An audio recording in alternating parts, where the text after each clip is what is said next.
गाजियाबाद के तिगड़ी ग्राम स्थित शिव मंदिर परिसर में आयोजित श्री मद्भागवत कथा के प्रथम दिवस शनिवार को ढोल नगाड़ों के साथ भव्य कलश यात्रा निकाली गई। कलश यात्रा तिगड़ी एवं बहरामपुर में घूमती हुई पुण्य तिगड़ी ग्राम के शिव मंदिर परिसर में स्थित कथा स्थल पर पहुंची। कथा यात्रा के दौरान ग्राम की महिलाओं ने कलश अपने सर पर धारण कर नाचते गाते वातावरण को भक्तिमय कर दिया। कलश यात्रा के उपरांत मंत्रोच्चार के बीच पुराण पूजन एवं व्यास जी का तिलक कर पूजन किया गया।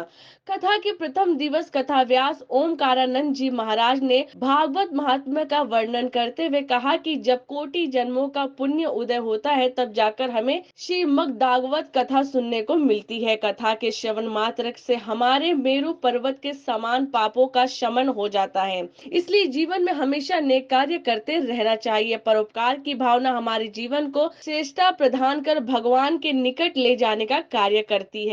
वही दुर्व्यसन हमें पतन की ओर ले जाते हैं। कथा व्यास ओमकारानंद जी महाराज ने कथा सुनाते हुए कहा कि पावन नैमिषारण्य तीर्थ से सूत जी महाराज कथा सुना रहे और ऋषि श्रोता के रूप में कथा का श्रवण कर रहे हैं। सूत जी भागवत का महत्व बताते हुए श्री कृष्ण की भक्ति को श्रेष्ठ बताया। भक्ति ज्ञान वैराग्य की विशद व्याख्या के अलावा गोखरण धुंधकारी की कथा एवं शुकदेव जन्म आदि की कथा सुनाई गई। इस दौरान मीडिया से बातचीत में क्या कुछ कहना था व्यास ओमकारानंद जी महाराज, देखिए गाजियाबाद से खास रिपोर्ट। बोलो श्रीमद्भागवत महापुराण की जय।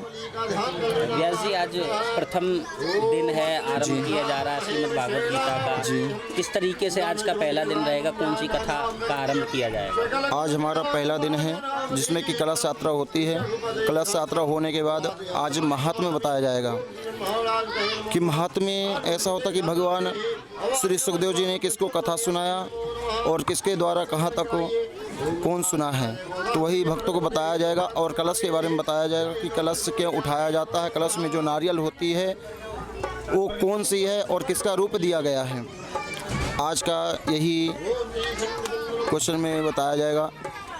और कल की कथा जब वो हमारी होगी उसी राजा परीक्षित का जन्म और जन्म से लेकर के नार संवाद तक, सती चरित्र तक कल की कथा कही जाएगी। कलश यात्रा का महत्व बताइए। कलश यात्रा कहा गया कि कलश यात्रा जो होता है, कलश यात्रा में हर एक तीर्थों के राजा जो नदी गंगा होती है, हर तीर्थों के भगवान श्री वरुण देव के गण होते हैं और उन गणों को बुलाया जाता है।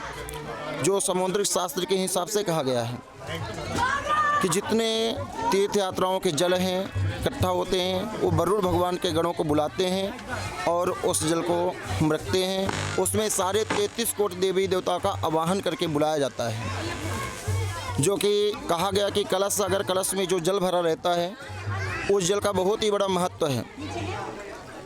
इतना बड़ा महत्व बताया गया है कि कैंसर जैसे रोगी व्यक्तियों को अगर उस जल को पिलाया जाए, अंधे व्यक्ति को अगर उस जल को डाला जाए, अगर जिसको सुनाई नहीं पड़ता है उस जल को डाला जाए तो उसका बहुत ही फायदेमंद होता है। जो कि सुनाई भी पड़ने लगता है, दिखाई भी देने लगता है और अनेक प्रकार की बीमारियों का दमन करता है। क्योंकि इसमें भगवान का 33 कोटि देवी देवता का आवाहन करके उस जल को अभिमंत्रित किया जाता है। ये बहुत ही बड़ा सौभाग्य होता है जिनको कलश उठाने का सौभाग्य मिलता है, प्राप्त होता है कि जो अनेक जन्मों का संस्कार जब उदय होता है, जब ऐसी कथाओं में कलश उठाने का सौभाग्य प्राप्त होता है, अन्यथा नहीं होता है। आप देख रहे हैं सक्षम न्यूज़ इंडिया, सबसे पहले सबसे तेज।